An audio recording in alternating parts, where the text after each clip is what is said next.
porque contiene los corpúsculos renales y los túbulos contorneados. Después tenemos la médula renal.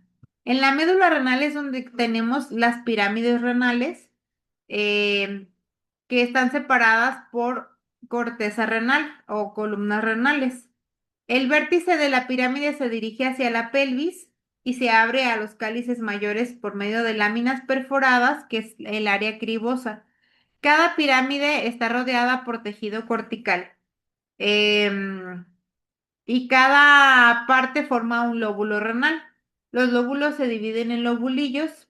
Cada lobulillo está formado por un grupo de nefronas que desembocan en un conducto colector. Aquí tenemos, estas que vemos aquí son las pirámides renales o también se les llaman pirámides de Malpighi. Esta parte donde comienzan las pirámides es la zona de la médula renal, ¿sale? Está formada por las pirámides. Cada parte donde tiene una pirámide o donde se divide son las columnas renales o columnas de Bertin, también se llaman. Estas pirámides les decía que desemboca su vértice en cada uno de los cálices menores. Y esta parte donde se une la pirámide con el cáliz se le llama el área de la papila renal. Decía que es un área cribosa, o sea que tiene como poros, porque ahí es donde desembocan todos los conductos colectores de las nefronas para eliminar la orina hacia los cálices. Estas partes de aquí son los cálices menores y el área donde se juntan los cálices menores se llaman cálices mayores, ¿sí? Entonces, en esta parte de la corteza, perdón, de la médula tenemos las pirámides, el área de la papila y los cálices menores. Después los cálices menores se juntan a los cálices mayores y los cálices mayores donde se unen ya se forma la pelvis renal. Y esta es la parte donde, este es el flujo de la orina, ¿sí? La orina se forma en la nefrona, de la nefrona desemboca a los túbulos colectores, el túbulo colector, todos los túbulos colectores desembocan aquí en la papila renal, de la papila va hacia el cáliz menor, luego al cáliz mayor y después hacia la pelvis renal. Y de la pelvis renal va al uréter y después hacia la vejiga. Ese es el flujo que lleva la orina que se produce en el riñón. Esta es una imagen de un riñón de cerdo. Acá en la especialidad hemos llegado a hacer esta práctica porque el riñón de cerdo tiene una morfología muy parecida al riñón humano. De hecho, está en estudio, en investigación. Yo creo que ese estudio pues va a tardar muchos años, pero está en investigación un estudio donde se está viendo la posibilidad de trasplantar un riñón de cerdo a humanos. Todavía le falta mucho, pero sí puede ser porque son muy similares en su morfología. Aquí vemos en esta imagen dos riñones que abrimos. Si se fijan, esta parte de aquí, que es la parte más externa, es la corteza y esta parte del centro es la médula.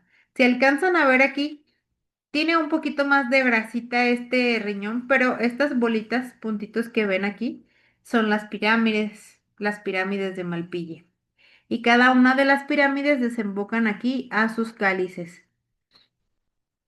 Este se ve más como pirámide y desemboca cada uno aquí a sus cálices. Y bueno, este riñón ya no tiene pelvis, pero aquí desemboca, bueno, creo que ese sí tenía un pedacito aquí de la pelvis. A ver si después, si ustedes quisieran hacer la práctica, podrían conseguir así en la carnicería un riñón de cerdo y lo abren con un bisturí y van a ver, se ve bien padre. Está muy interesante y le pueden seguir haciendo cortes para que vean más o menos cómo está su morfología, su anatomía, porque es muy similar al riñón humano. Em, y bueno, después del riñón tenemos a las vías urinarias, ¿sale? Las vías urinarias se dividen en vías intrarrenales y extrarrenales. ¿Qué quiere decir? Que hay unas vías que están dentro del riñón y otras que están fuera del riñón. Las vías intrarrenales vienen siendo los cálices y la pelvis renal. Son el conjunto de canales excretores que conducen la orina definitiva desde su salida del parénquima hasta el exterior del riñón. ¿Sale?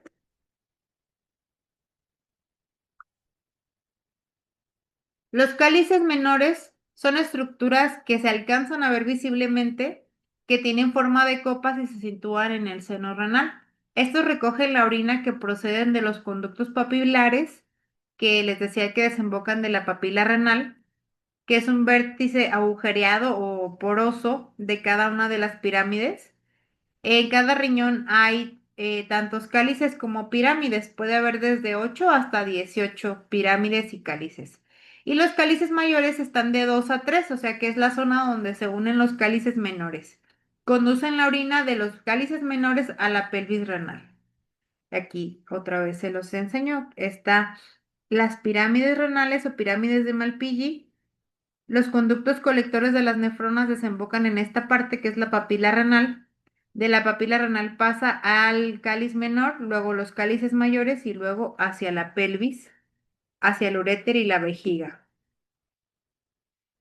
Después la pelvis renal se forma por la reunión de los cálices mayores. En esta parte de riñón se puede almacenar de 4 a 8 centímetros cúbicos o mililitros de orina. Tiene actividad contráctil que contribuye al avance de la orina hacia el exterior. La pelvis renal tiene una porción intrarrenal y una porción extrarrenal. ¿Sale? Que se hace progresivamente más estrecha hasta convertirse en el uréter. Aquí tenemos la pelvis. En esta parte de la pelvis se pueden almacenar de 4 a 8 mililitros de orina y con movimientos peristálticos baja hacia el uréter. Esta parte gruesa es la pelvis y ya cuando se hace más delgado se convierte en uréter. Y las vías urinarias extrarrenales vienen siendo los uréteres, la vejiga y la uretra. La pelvis de cada riñón se continúa con el uréter. Estos son dos finos conductos musculomembranosos que miden de 4 a 7 milímetros de diámetro. Igual están retroperitoneales, igual que los riñones, y terminan en la base de la vejiga urinaria. La vejiga es un órgano hueco y musculoso con forma de globo que se expande a medida que se llena de orina. Se encuentra en la pelvis entre los huesos de la cadera. Una vejiga normal actúa como un reservorio y puede contener hasta 800 mililitros de orina. Aunque no podemos controlar cómo funcionan los riñones, sí podemos controlar cuándo vaciar la vejiga. O sea, la filtración del riñón es continua, ¿sí? La sangre se está filtrando 24 horas. La orina se está formando todo el tiempo, ¿sale? Por eso se necesita un almacén que viene siendo la vejiga. Y el vaciado de la vejiga se conoce como micción. Cuando la vejiga está vacía, adopta una forma triangular de base ancha y se sitúa hacia atrás. Cuando la vejiga está llena, se hace como un globito, se hace como forma de globo y se hace un poquito como hacia adelante. Dentro de la vejiga tenemos tres orificios que están separados por unos centímetros. Tenemos los orificios de las uretras, orificios uretrales, que son estos dos, donde desemboca cada uno de los uréteres, y tenemos la uretra. Estos tres orificios se les denomina trígono vesical, ¿sale?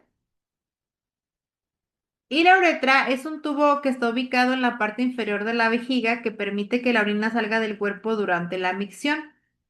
El orificio uretral y el inicio de la uretra están rodeados por dos esfínteres, uno de control involuntario y otro de control voluntario, ¿sale? Todo el sistema urinario, el aparato urinario en hombre y mujer son exactamente igual, a excepción por la uretra, ¿sale? En la mujer, la uretra es más pequeña, puede medir de 3 a 4 centímetros, y en los hombres puede medir de 25 a 30 centímetros, ¿sale? Porque está más largo su trayecto.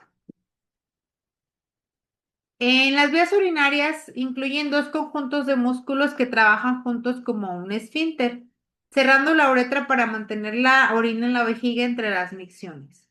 Tenemos los músculos del esfínter interno en el cuello de la vejiga y la uretra que permanecen cerrados hasta que el cerebro envía las señales para orinar. Y tenemos los músculos del esfínter externo que rodean el esfínter interno y proporcionan una presión adicional para mantener la uretra cerrada. Conscientemente este esfínter lo podemos apretar, porque se controla con los músculos del piso pélvico, ¿sale? Y esos son los que nos ayudan a evitar que la orina se escape. Y bueno, ahora vamos a ver un poquito de el sistema vascular del riñón. La sangre es suministrada por medio de la arteria renal que se ramifica en pequeños vasos que irrigan los diferentes lóbulos del riñón, ¿sí? Aquí entra la sangre a través de la arteria renal. Los riñones, pues es el órgano más irrigado del cuerpo. Reciben aproximadamente una cuarta parte del flujo cardíaco, ¿sí? Reciben gran capacidad de sangre porque no solamente es la sangre que es para irrigar el propio órgano, sino que es para la filtración. Entonces, por eso cuando llega a haber alguna situación de hipovolemia, el principal que se afecta pues son los riñones. Una persona cuando, por ejemplo, tiene un accidente automovilístico y tiene una hemorragia severa, los primeros que se ven dañados son los riñones y llegan a desarrollar una insuficiencia renal aguda. ¿Por qué? Por falta de volumen. El riñón cuando no recibe la sangre, pues no tiene con qué trabajar, no tiene de qué manera filtrar. Entonces, en el momento de que hay esta disminución de volumen, pues el cuerpo lo que hace es asegurar a cerebro y a corazón y la irrigación de los órganos, pero no hay sangre para filtrar. Entonces se hace una insuficiencia renal de forma aguda y si se soluciona el problema que causó la falta de volumen de flujo, se puede volver a recuperar la función renal. Pero si no se actúa rápido y si no se atiende rápido la causa principal, pues el riñón ya puede quedar con un daño de forma crónica. ¿Sale? Es por eso que es importante saber ¿por qué esta disminución de volumen daña tanto al riñón? Es porque el riñón necesita una cuarta parte del gasto cardíaco, o sea, una gran cantidad de flujo de sangre para poder seguir trabajando. La arteria renal es una arteria que es corta, se origina a cada lado de la aorta abdominal, entra por el ilio y se divide en numerosas ramas pequeñitas. La función de la arteria renal es doble. Proporciona irrigación al parénquima renal con sangre oxigenada y simultáneamente entrega la sangre que necesita ser filtrada en la nefrona para eliminar desechos metabólicos, exceso de agua y reabsorbiendo minerales y nutrientes. La arteria renal se va haciendo en divisiones más pequeñas hasta llegar a cada uno de los glomérulos de la nefrona. Primero tenemos la arteria renal. Se divide en las arterias segmentarias, luego en las arterias interlobulares, arterias arciformes, arterias interlobulillares, arteriolas eferentes y al final a los capilares glomerulares o glomérulo. Aquí los tenemos. Tenemos la arteria renal que se divide en arterias segmentarias, que son estas primeras divisiones. Estas siguientes divisiones son las arterias interlobulares. Luego tenemos estas arterias que rodean a las pirámides. Estas se le llaman arterias arqueadas o arciformes. Después se vuelven a dividir y se convierten en las arterias interlobulillares, estas chiquititas de aquí alrededor. Y estas se vuelven a hacer otras divisiones muy pequeñitas para llegar a cada una de las arteriolas aferentes del glomérulo. ¿Sí? Ya cuando se divide y divide y divide la arteria renal, arteria segmentaria, interlobulares, arciformes, interlobulillares, llegan a cada una de estas arteriolas que son la entrada para el glomérulo, que es donde se comienza la filtración del riñón.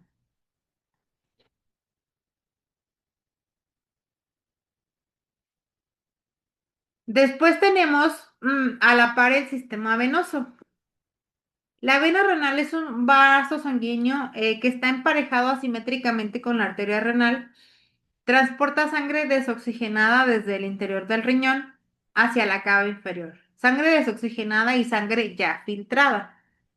La vena renal derecha es un vaso corto que pasa a un lado de su arteria correspondiente y drena en la cava inferior en ángulo recto. El drenaje comienza en los plexos peritubulares, o sea, el drenaje de la sangre o la circulación de la sangre, pues va al contrario de la arteria.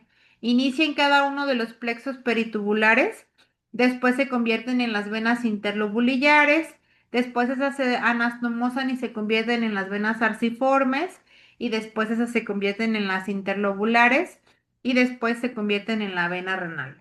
¿Sale? Aquí las tenemos. Inicia la formación de la vénula cuando finaliza todo el trayecto del túbulo. Esta es la vénula que se convierte en los capilares peritubulares. Los capilares peritubulares son estos que rodean a todo el túbulo de la nefrona.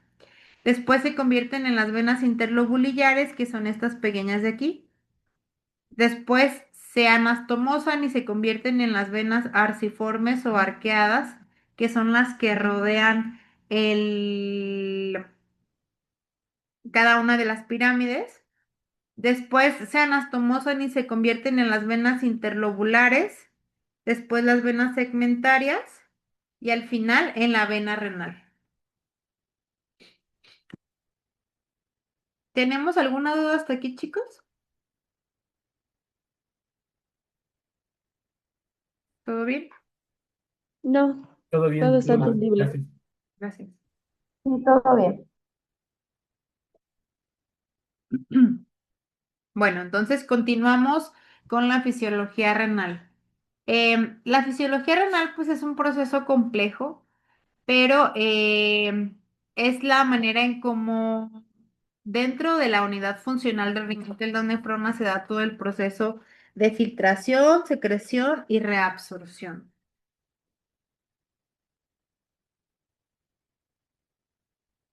Los riñones filtran grandes volúmenes de plasma y reabsorben la mayoría de lo que es filtrado y queda para eliminación una solución concentrada de desechos que se llama orina. La orina está compuesta por 95% agua, 0,1% de bilirrubina, que es el que le da el color amarillo característico a la orina, un 2% de orina, ácido úrico 1,5% y creatinina un 0. ¿Cuánto? Ay, no alcanzo a ver. 0,6%. Es en un aproximado estas cantidades, pero más o menos esa es la concentración de orina. Una persona promedio orina alrededor de 1,5 litros de orina al día, que depende mucho también de su ingesta diaria de agua. Entonces, la orina está compuesta por todos estos componentes. La bilirrubina les decía que es lo que le da el color amarillo característico y la urea es lo que le da el olor a orina. La formación de la orina es el resultado de tres mecanismos. Filtración glomerular menos reabsorción tubular más secreción tubular. La filtración glomerular, la sangre llega al glomérulo por diferencia de presiones y la sangre atraviesa la membrana glomerular y llega al interior de la cápsula de Bowman. La cantidad de líquido filtrado por todas las nefronas va de 120 a 200 mililitros por minuto. Esto significa que a lo largo del día se pueden llegar a filtrar 180 litros de sangre. Y les decía, una cuarta parte del gasto cardíaco se va para los riñones. El ser humano produce al día aproximadamente 1 mililitro por minuto de orina, lo que equivale a 1,440 mililitros diarios aproximadamente.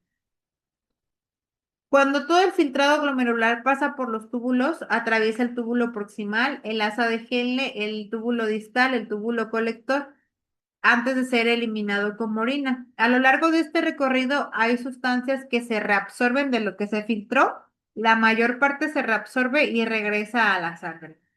Y el otro proceso es la secreción. Hay otras sustancias que se secretan de la luz tubular, de la sangre a la luz tubular.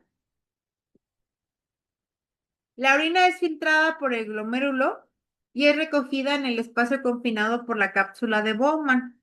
Desde que es transportada a los túbulos, al asa de Henle y al túbulo contorneado que desemboca en los cálices renales. La orina es filtrada principalmente gracias a la presión hidrostática sanguínea. Así, cuando la presión arterial baja, se interrumpe la filtración y cesa la formación de orina, lo que les decía. Aquí en esta parte, que es en el glomérulo, se da la filtración de agua, ciertos nutrientes, desechos, pasan a esta cápsula, que es la cápsula de Bowman. Aquí se forma la orina primaria. La sangre continúa su trayecto, sale de los capilares por la arteriola eferente y sale su trayecto por los capilares peritubulares hacia el túbulo. En la parte del túbulo se da la reabsorción tubular. Casi todo el agua y los nutrientes se reabsorben y al final se secretan ciertas sustancias que se tienen que eliminar. En el túbulo, desechos adicionales se secretan de la sangre hacia el lóbulo. La orina es transportada por el túbulo colector y ya veíamos hacia los cálices, hacia la pelvis, hacia el uréter, a eliminarse por la vejiga, que es la excreción. Entonces el glomérulo actúa como un filtro que separa determinadas cosas y no deja pasar, por ejemplo, proteínas o células sanguíneas. La filtración glomerular supone aproximadamente 180 litros diarios de líquido. Sin embargo, todo lo que se filtra no se elimina, sí, se tiene que reabsorber. O sea, solamente un 1% del 100% del filtrado será excretado como orina en la pelvis renal. ¿Sale? Las hormonas juegan un papel activo en la reabsorción tanto del agua como de otras sustancias. Tenemos la hormona antidiurética, que regula la absorción y eliminación de agua dependiendo de las necesidades del organismo. La aldosterona, que provoca la reabsorción de sodio y la excreción de potasio. Y la hormona paratiroidea, que incrementa la reabsorción de calcio y disminuye la reabsorción del fósforo. Una vez que la orina ha ingresado en el sistema colector, permanece sin cambios apreciables, o sea, ya que está después del túbulo colector, ya no cambia la orina. Esta se recoge de los cálices a la pelvis y a ondas peristálticas avanza del uréter a la pelvis, perdón, de la pelvis al uréter, y los uréteres desembocan en la pared de la vejiga.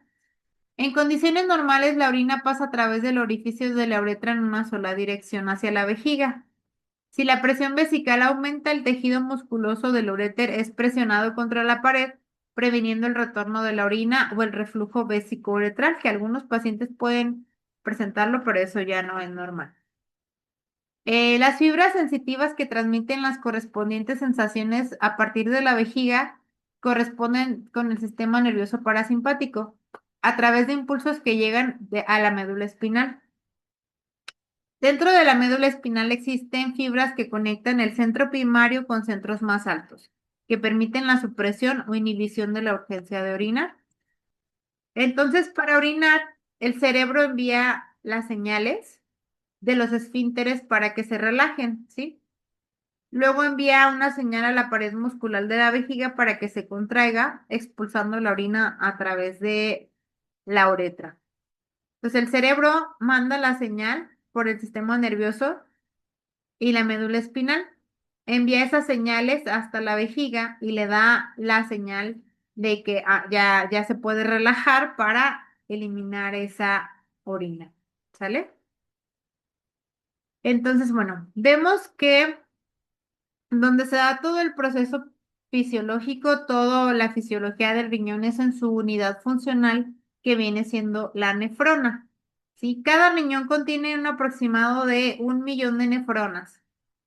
Cada nefrona contiene la zona del corpúsculo renal, que es el glomérulo y la cápsula, y el túbulo, que viene siendo el contorneado proximal, el asa de Henle, el distal, contorneado recto y el túbulo colector. Si vemos microscópicamente el parénquima renal, podríamos ver que el riñón está constituido por más de 1 millón de elementos tubulares que están plegados y ordenados con tejido conjuntivo muy vascularizado, que son las nefronas, la unidad funcional. Aquí podemos ver un corte. Microscópicamente se puede ver en el área de la corteza viene siendo esta y el área de la médula viene siendo esta. Esta parte, si se fijan, está como más puntitos y bolitas enrolladitas porque en esta parte se contienen todos los corpúsculos renales y los túbulos contorneados.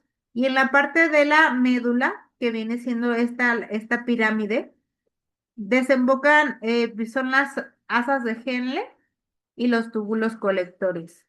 Si se fijan, donde desembocan los túbulos colectores es esta parte que les decía que es el conducto papilar o la papila renal.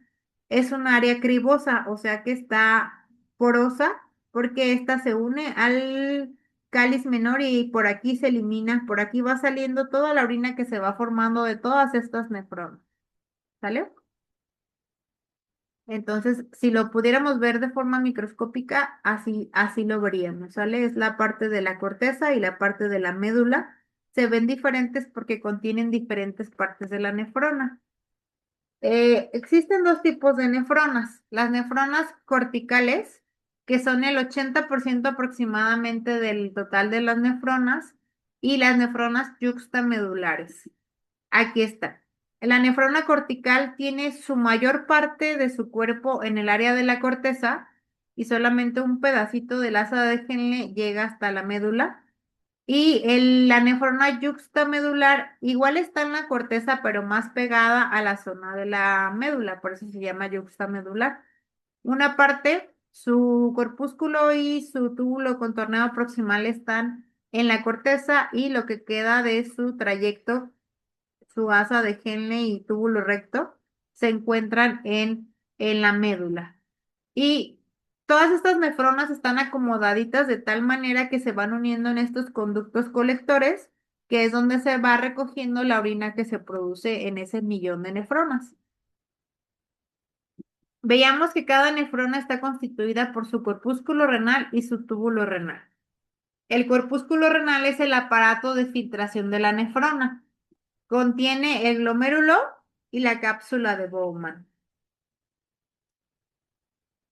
El glomérulo es una estructura que está compuesta por un ovillo de capilares que inician a partir de la arteriola aferente y tras formar varios lobulillos se convierten en la arteriola eferente. Esta es la arteriola aferente, entra, se forma todo el ovillo de capilares y sale de forma de arteriola eferente.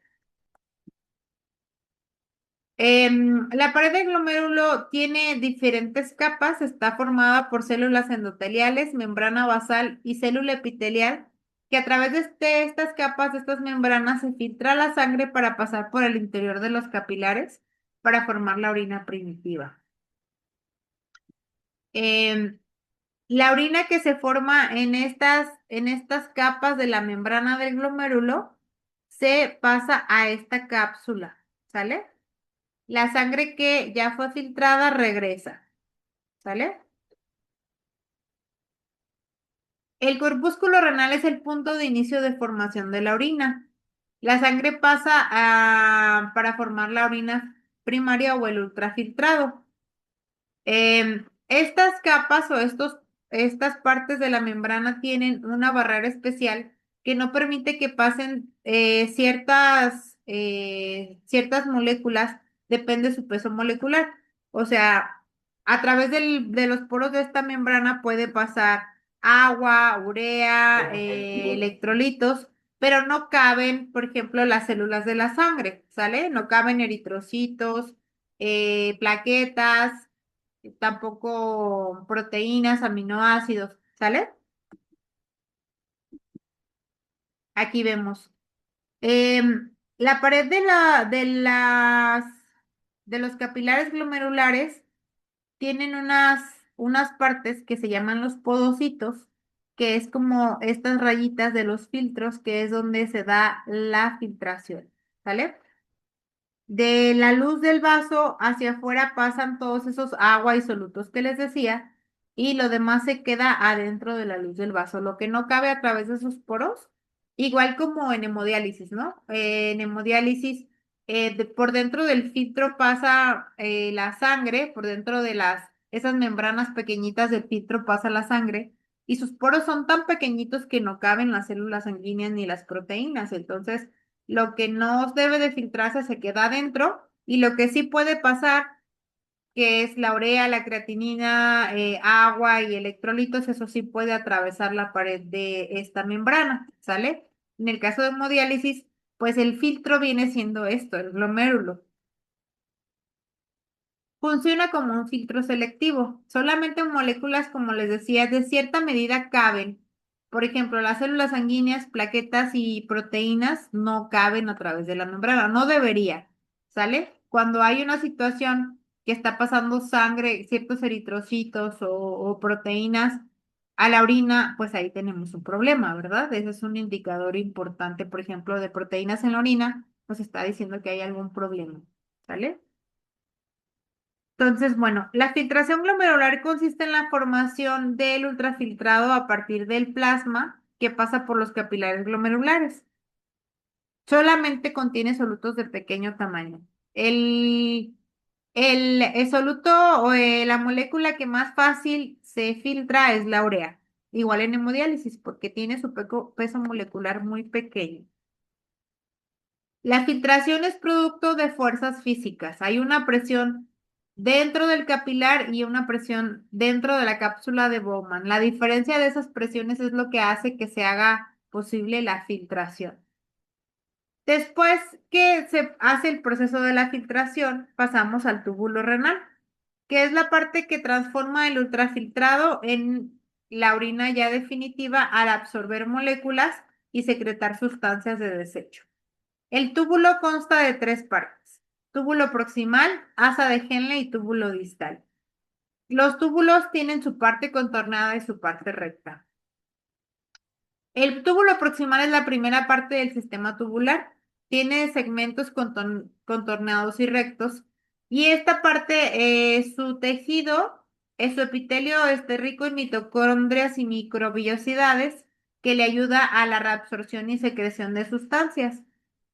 En la primera parte del túbulo se reabsorbe del 65 al 70% del filtrado glomerular. Esto se hace gracias a una reabsorción activa del sodio y al reabsorber el sodio se arrastra de forma pasiva el agua. Entonces aquí se reabsorbe gran parte del bicarbonato, la glucosa y aminoácidos que se filtraron en el glomérulo. Después tenemos el asa de Henle, que viene siendo la curvita de la nefrona. ¿Sale? Tiene dos partes, la rama descendente y la rama ascendente.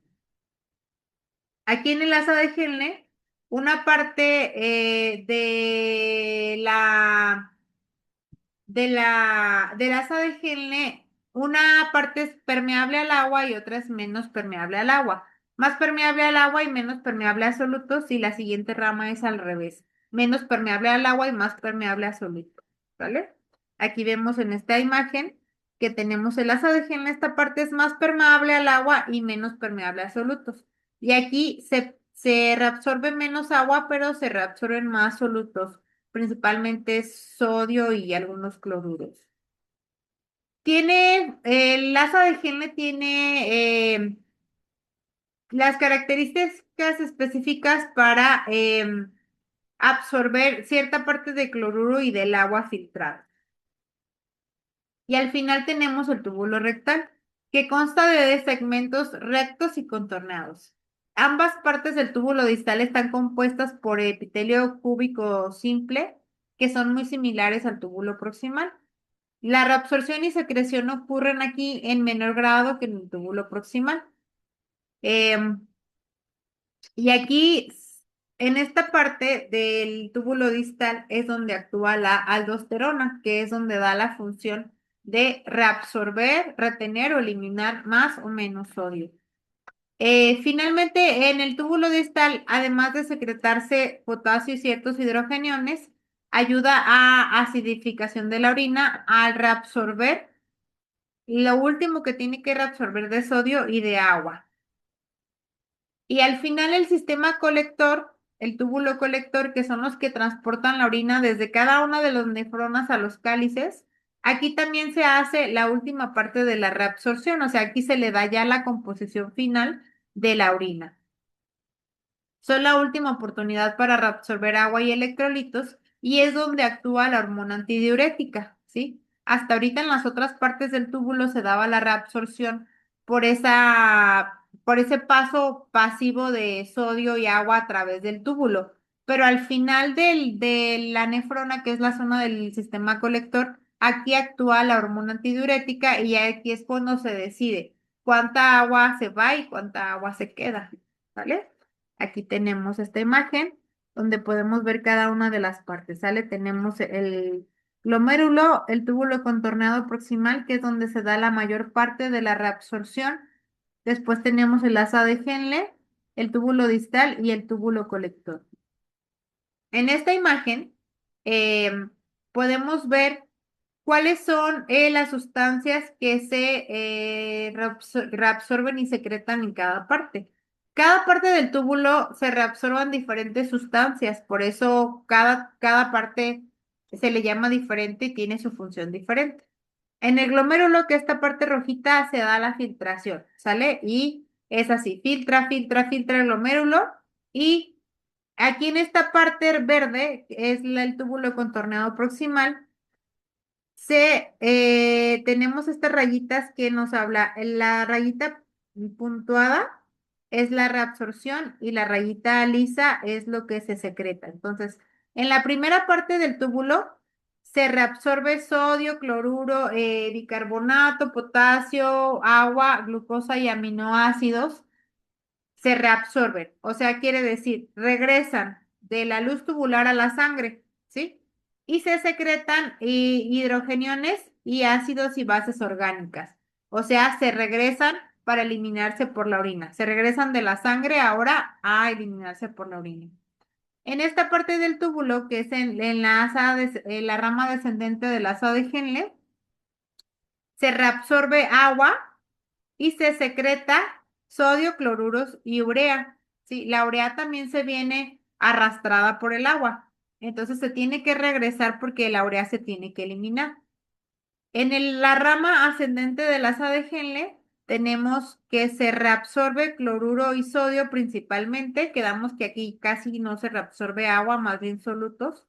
En esta parte que es la rama ascendente gruesa, se reabsorbe sodio, cloruro, potasio, calcio y magnesio, bicarbonato y se secretan hidrogeniones que se tienen que eliminar.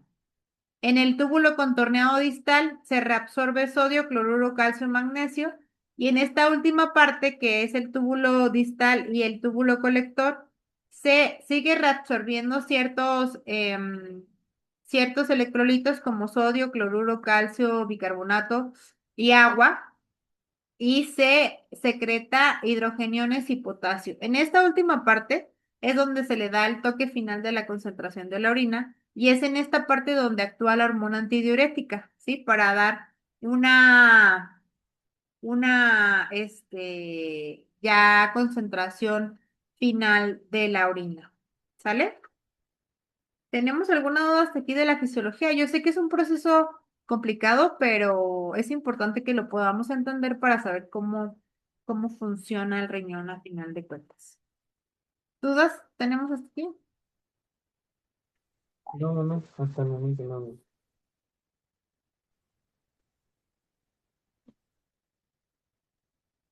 Iraís, ya vi que ya son las 12. ¿Puedo Sí, continuar esta última parte? Ya me falta bien poquito, o ya hasta aquí le paramos la clase. Por mí no, me parece maestra, bien. cuando usted indique, si ya todavía le falta un pedazo, no hay ningún problema, se hace como una posible cantidad de tiempo, pero está bien. Bueno, No, sí, ya nada más me gustaría repasar un poquito para finalizar, es como para concluir en toda la fisiología, las funciones renales. Em, bueno, entonces continuamos. Entonces, como ya vimos cómo es, disculpe, Disculpe que la interrumpa, maestra, es que en la parte del chat tenemos una pregunta por parte de Janet Martínez y nos dice cuál es el porcentaje de absorción de esa asa de gel. En la ¿Cómo? parte del chat nos puso Janet cuál es el porcentaje de absorción de esa asa de gel.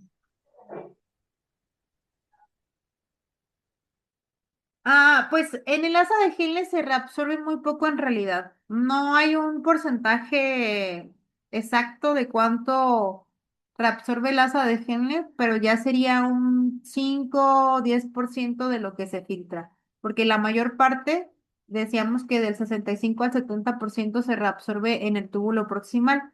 Entonces el asa de geles ya se reabsorbe muy poco en comparación a la primera parte del túbulo.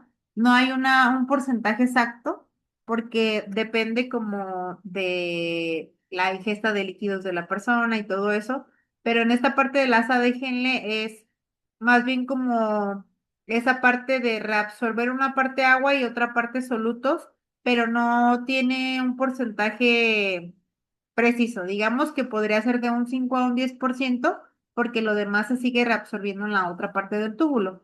O sea, el 70% se reabsorbe en el túbulo proximal y el otro 30% se reabsorbe en el asa de Henle, el túbulo distal y el túbulo colector.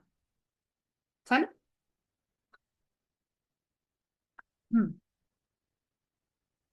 Entonces, bueno, ya entendiendo cómo se hace la fisiología dentro de los riñones, entonces podemos entender todas las funciones que tiene el riñón. O sea, sabemos, ahora entendemos que el riñón no solamente sirve para producir y eliminar la orina, sino tiene muchas funciones. Dentro de ello tenemos las funciones regulatorias.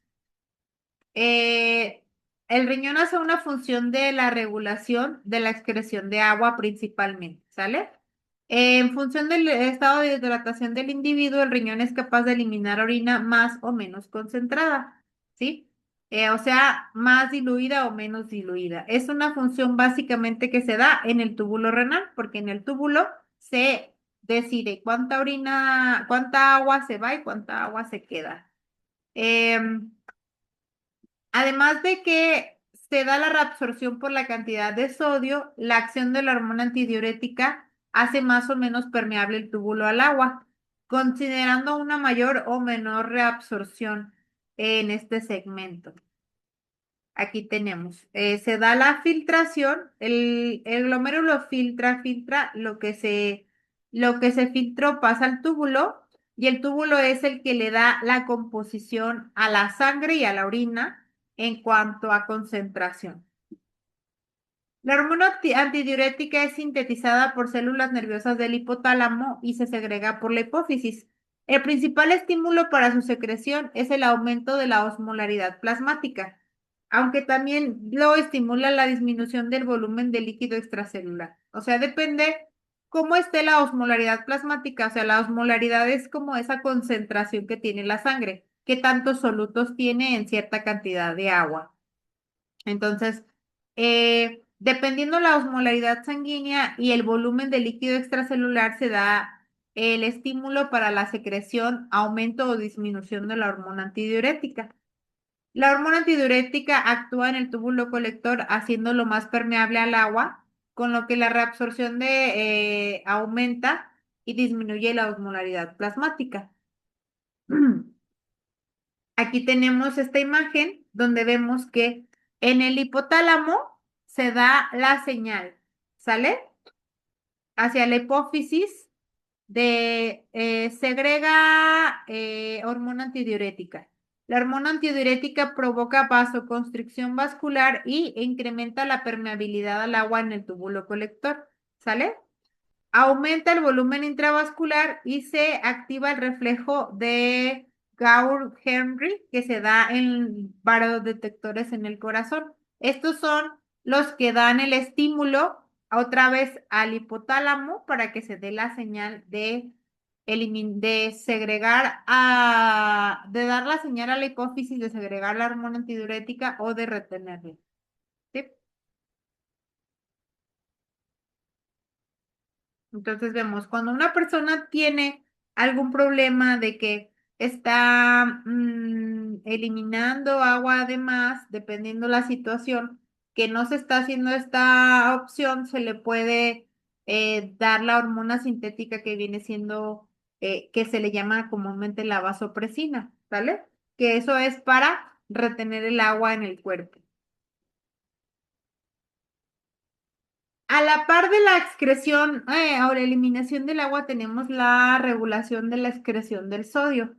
Menos de 1% del sodio que se filtra se elimina, ¿vale? El sodio nos ayuda para también controlar el volumen del extracelular.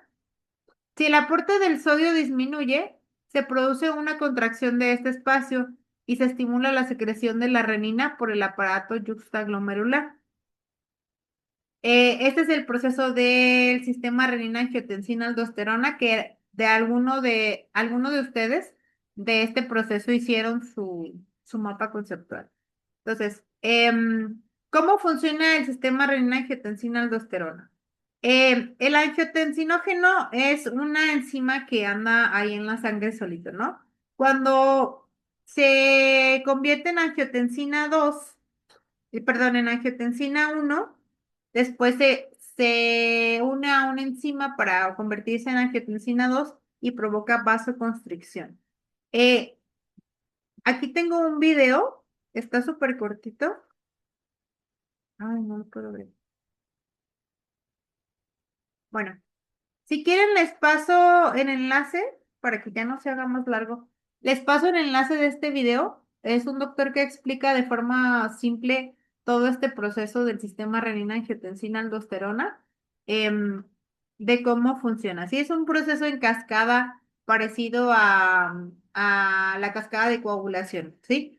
El angiotensinógeno se une con una enzima que va convirtiendo angiotensinógeno en angiotensina 1. Después se segrega la enzima convertidora de angiotensina, se convierte en angiotensina 2 y esta produce vasoconstricción y estimula la secreción de aldosterona por la glándula suprarrenal. Depende de la cantidad de agua que se tenga que contener, ¿sale? Y la aldosterona actúa sobre el túbulo distal en esta parte para aumentar la reabsorción de sodio y restablecer la homeostasis. O sea, si en una parte del riñón, que es la zona yuxtaglomerular, el aparato yuxtaglomerular es la zona donde entra la arteriola aferente y eferente. En esta parte de aquí, donde entran las arteriolas, hay una parte que se llama el aparato yuxtaglomerular. El aparato yuxtaglomerular logra detectar qué tanta presión de sangre se tiene. Entonces, si hay poca presión, se manda la señal para que se aumente la presión y empieza todo el proceso renina-angiotensina-aldosterona. La angiotensina se convierte en angiotensina 1, angiotensina 2 para estimular la vasoconstricción y estimular la liberación de aldosterona en la hormona antidiurética. La aldosterona actúa aquí a nivel del túbulo para reabsorber más agua y más sodio y que aumente la presión. Ya una vez que se detecta en el aparato yuxtaglomerular que hay mayor presión de agua o presión de sangre, se disminuye ese estímulo y disminuye la secreción de toda la cascada de la angiotensina y de la aldosterona. Y ahora sí ya se retiene menos sodio y menos agua porque ya se controló la presión arterial, ¿vale? Les voy a poner el video en el foro para que puedan verlo con calma y si siguen teniendo alguna duda me pueden preguntar después, ¿sale? Otra de las funciones regulatorias es la excreción del potasio. El potasio que se filtra es reabsorbido en su totalidad por el túbulo proximal y el 70% y el 30% en el asa de Henle. El balance entre secreción y reabsorción en el túbulo determina la cantidad que se excreta en la orina. También dentro de las funciones regulatorias del riñón tenemos la regulación del equilibrio ácido-base. Las alteraciones del pH del líquido extracelular condicionan disfunciones a todos los procesos biológicos y producen alteración del pH celular. O sea, el riñón al controlar la cantidad de electrolitos y de agua que se va y que se queda de esa manera da un equilibrio ácido-base y por consiguiente al pH del líquido extracelular de la sangre. El pH debe mantenerse entre 7,35 y 7,45 y esto se consigue a través de una regulación ácido-base que se da en el túbulo renal. El riñón colabora en el mantenimiento del equilibrio ácido-base a través de tres mecanismos, em, que es la reabsorción de casi la totalidad del bicarbonato que se filtra, casi todo se reabsorbe. La excreción de acidez titulable se denomina así a un sistema tampón que acepta hidrogeniones en la luz tubular que los elimina en la orina. Sí, o sea, el riñón participa en la regulación del equilibrio ácido-base al reabsorber bicarbonato y eliminar o excretar esos hidrogeniones hacia la luz tubular. El más importante de esos hidrogeniones que le dan la acidez a la sangre es el fosfato.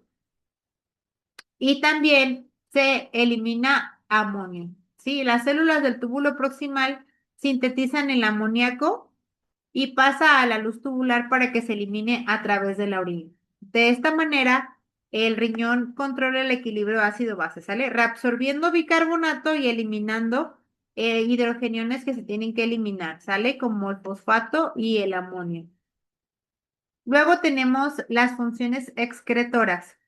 El riñón tiene la función de eliminar los productos del metabolismo nitrogenado, ¿sale? La urea constituye la mitad del soluto urinario, o sea, de lo que se elimina, la mitad de lo soluto es pura urea. En la especie humana es la principal forma de eliminación de desechos del metabolismo nitrogenado. La urea sufre procesos de reabsorción y secreción. O sea, la urea como es de los únicos solutos que tanto se filtran como se reabsorben como se secretan. Como es una molécula tan pequeña, puede pasar de un lado para otro como si nada. Entonces, la urea se filtra, se reabsorbe porque se arrastra con el agua, pero como es algo que se tiene que eliminar al final, se secreta y se elimina en la orina. En situaciones cuando no hay tanta diuresis y cuando la hormona antidiurética induce una importante reabsorción de agua, se disminuye la eliminación de urea. ¿Sí? ¿Por qué? Porque la urea, como es la molécula tan pequeña, pues les digo que se arrastra con el agua. Entonces, cuando disminuye la eliminación de orina, también disminuye la aclaración o la filtración de la urea. Al contrario, cuando se aumenta la diuresis, se aumenta la eliminación de urea. También dentro de la eliminación de los productos del metabolismo nitrogenado tenemos la eliminación del ácido úrico. El ácido úrico proviene del metabolismo de las purinas y también es reabsorbido y secretado en el túbulo renal. Se elimina diariamente de 700 a 900 miligramos. Y por último tenemos a la creatinina. La creatinina se elimina diariamente 1 gramo por día. Esta, como es un poco más pesada, sufre pocas alteraciones durante su paso por el túbulo. Básicamente, la cantidad que se elimina es la que se filtra. Es por eso que la creatinina es nuestro indicador de insuficiencia renal, ¿sí? Veamos en la presentación que la insuficiencia renal se define como el aumento de la creatinina en sangre, ¿verdad? Queremos ver cuando una persona está teniendo fallo renal, se mide con la cantidad de creatinina que tiene en la orina, ¿sale? ¿Por qué se mide la creatinina y no la urea? Porque la creatinina sí nos da una idea más cercana o más certera de la filtración o la función del glomérulo.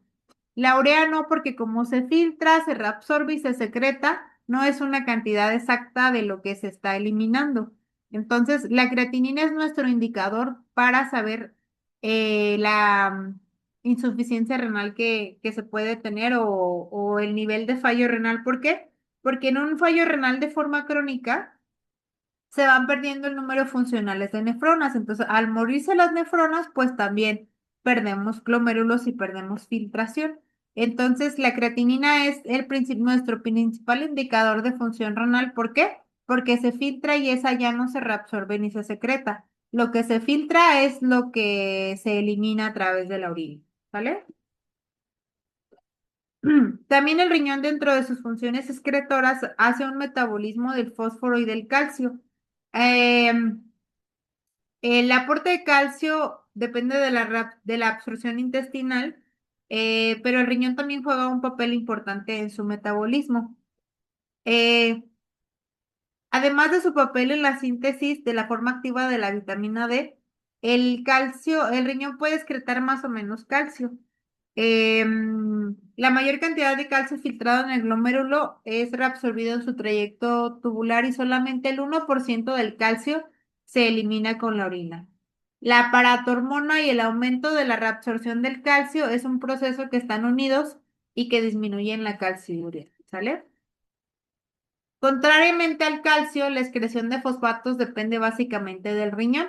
La reabsorción tubular de fosfatos tiene lugar en el túbulo proximal y después se secretan en otra parte del túbulo, ¿sale? De esa manera es como el riñón hace un control entre fósforo y calcio. Sabemos que si el calcio baja, el fósforo aumenta. Entonces el riñón hace ese control de reabsorber el calcio y eliminar los fosfatos que se tienen que eliminar, ¿sale? Por último, tenemos, ya para finalizar, las funciones endocrinas del riñón. El riñón tiene la capacidad de sintetizar diferentes sustancias con actividad hormonal, que tenemos los eicosanoides. Los eicosanoides son un grupo de compuestos del ácido araquidónico que pueden ser las prostaglandinas E2 y F2, prostaciclina y tromboxano. Estas se sintetizan en diferentes estructuras renales, en el glomérulo, túbulo colector, asa de Henle, células intersticiales, arterias y arteriolas. Estos eicosanoides, determinadas sustancias o situaciones aumentan su producción, como la angiotensina 2, la hormona antidiurética, las catecolaminas o isquemia renal, mientras que otras inhiben su producción, como los antiinflamatorios no esteroideos. Actúan en el riñón de varias formas. Controlan el flujo sanguíneo y del filtrado glomerular porque producen vasodilatación. Ejercen un efecto natriurético, inhibiendo la reabsorción tubular de cloruro sódico. Aumentan la excreción del agua, interfiriendo con la acción de la hormona antidiurética y estimulan la secreción de renina. También dentro de las funciones endocrinas tenemos la eritropoyetina. Esta sustancia actúa en las células precursoras de la serie roja de la médula ósea, favoreciendo la multiplicación y diferenciación. Esta se sintetiza un 90% en el riñón, en las células endoteliales de los capilares periglomerulares. El principal estímulo para su síntesis y secreción es la hipoxia, ¿sale? Cuando se da la señal de que hay una hipoxia, se estimula su síntesis y secreción para que haga todo este proceso sobre las células precursoras de la célula roja en la médula ósea. Otra función endocrina que tiene el riñón, pues ya hablábamos del sistema renina-angiotensina-aldosterona, ¿sale? El, Cuando se da la señal en el aparato yuxtaglomerular, que es esa parte donde están las arteriolas del glomérulo, de que hay baja presión, se estimula la secreción de renina. La renina se une con el angiotensinógeno, que es una enzima que anda ahí flotando en la sangre que por sí solo no tiene ninguna acción, pero cuando se une la renina al angiotensinógeno, se produce la angiotensina 1. La angiotensina 1 todavía no tiene como ningún efecto. Cuando se pasa por los pulmones, por la enzima convertidora de angiotensina, se convierte en angiotensina 2. La angiotensina 2 sí tiene un efecto en el cuerpo. La angiotensina 2 produce que se libere la aldosterona en las glándulas suprarrenales y que se haga una vasoconstricción, ¿sí? Para retener mayor cantidad de volumen. La aldosterona provoca en el túbulo que se reabsorba mayor cantidad de agua y sodio, aumenta la volemia y al y al provocarse vasoconstricción más reabsorción de agua y aumentar la volemia, por consiguiente, aumenta la presión arterial. ¿Sale? Les decía, cuando se detecta en el aparato yuxtaglomerular que tenemos una presión baja, se activa todo este mecanismo del sistema renina-angiotensina-aldosterona. Es un proceso muy complejo, pero de forma simple se podría ver de esta manera, ¿sale?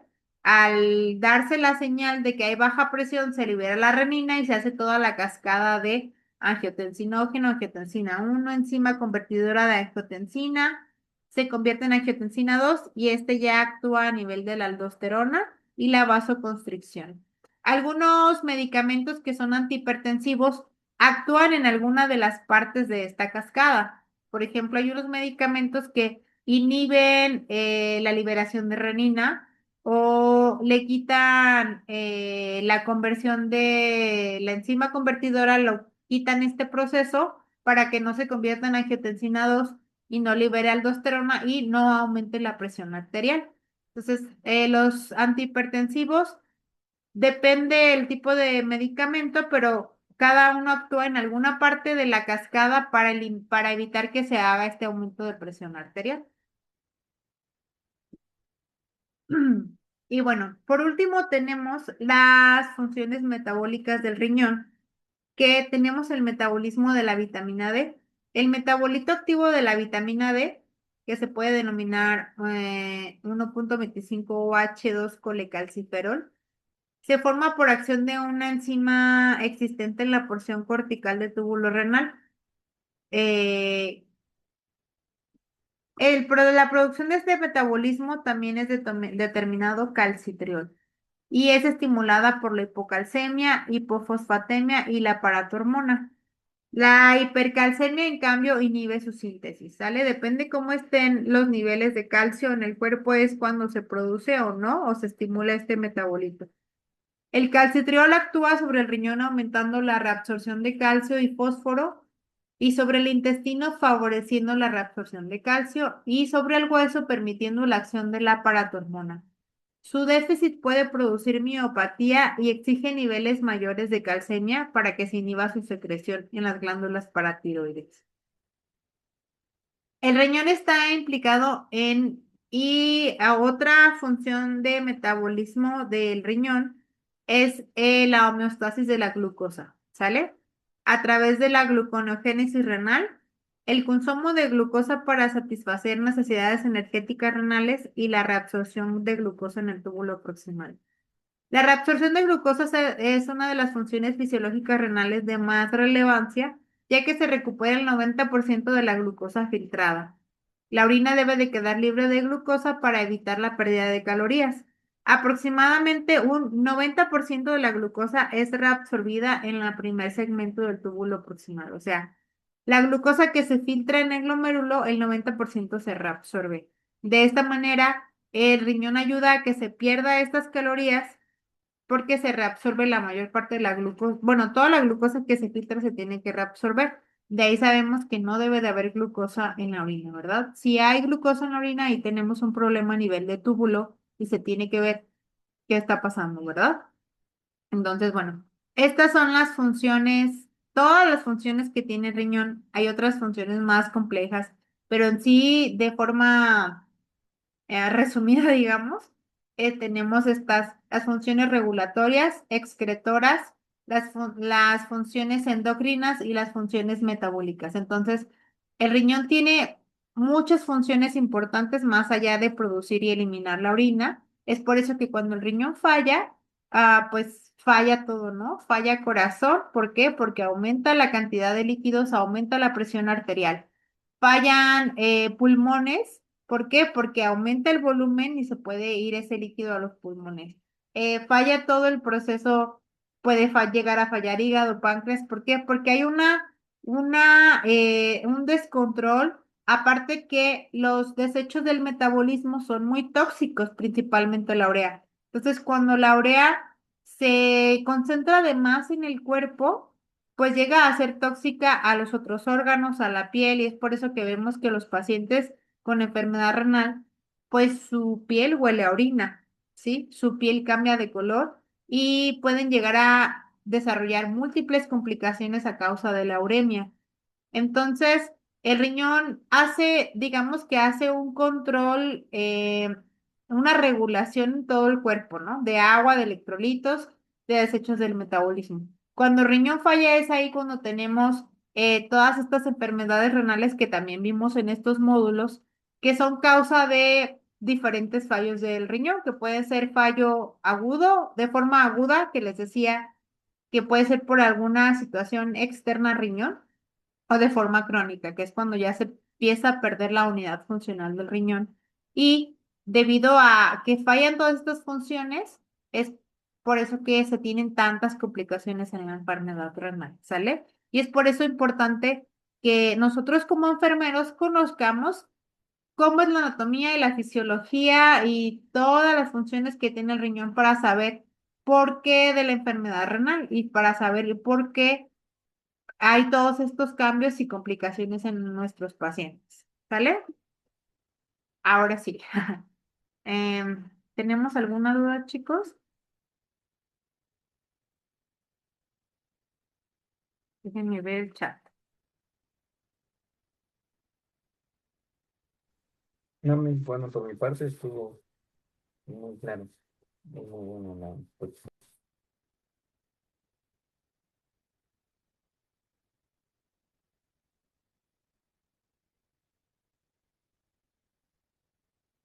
¿Dudas de la anatomía, fisiología y todo, la vascularización, funciones renales, del sistema urinario?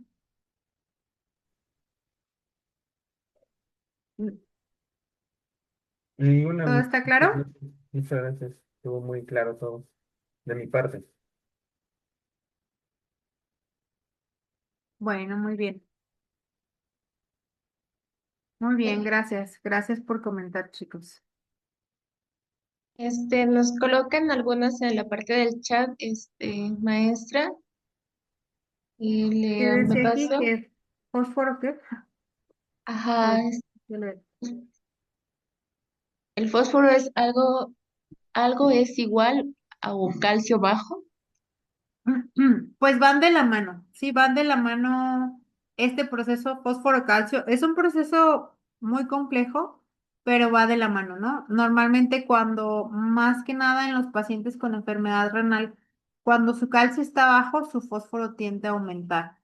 Y al contrario, ¿sí? Cuando el calcio está normal, el fósforo se mantiene también en sus niveles normales. Entonces, a los pacientes nefrópatas se les pide que tengan una dieta baja en fósforo y potasio. ¿Por qué? Porque son los que más daño pueden causar. En este caso, el fósforo, que es lo que contiene mucho, pues, el refresco, los lácteos, por ejemplo, ciertos mariscos. eh, si el fósforo aumenta, su calcio baja. Entonces ellos tienen el problema de que como no tienen la forma activa de la vitamina D, el calcio no se fija en las estructuras óseas. Entonces el calcio empieza a andar nadando ahí por la sangre y se les hacen esas calcificaciones, ya ven, en sus rodillas, en sus codos, en su columna, o hacen calcificaciones incluso alrededor de órganos como el corazón. ¿Por qué? Porque el fósforo aumenta tanto que no permite que se libere o que se haga todo este proceso del calcitriol. Entonces, el proceso del fósforo-calcio va de la mano siempre, ¿sale? Si el fósforo está alto, normalmente el calcio baja, no siempre, pero normalmente es algo que se relaciona. Sí, chéquenlo en sus pacientes cuando tengan laboratoriales, chequen, si un paciente que está teniendo problemas de descalcificación o de que se le hacen calcificaciones porque no se forma el calcio, normalmente son pacientes que tienen el fósforo alto porque también no cuidan su dieta y porque también tienen un control del aparato hormona, que es un proceso que va de la mano con el proceso del fósforo calcio.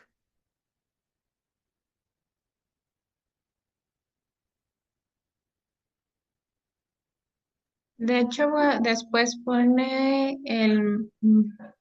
Bernardo pone el fósforo es quelante de calcio exacerba enfermedad mineral ósea. No sé si es duda o es afirmación y también ya nos coloca que ok, gracias. No sé si se refiere a una afirmación lo que coloca Bernardo Calderón. Y sería lo único que tenemos hasta el momento, maestra. Sí, sí, sí, como dice Bernardo, o sea, es una afirmación. Afirmación. El, el, el fósforo tiene su función en este proceso del calcio. Entonces, eh, ayuda o ocasiona la enfermedad mineral ósea en los pacientes de enfermedad renal.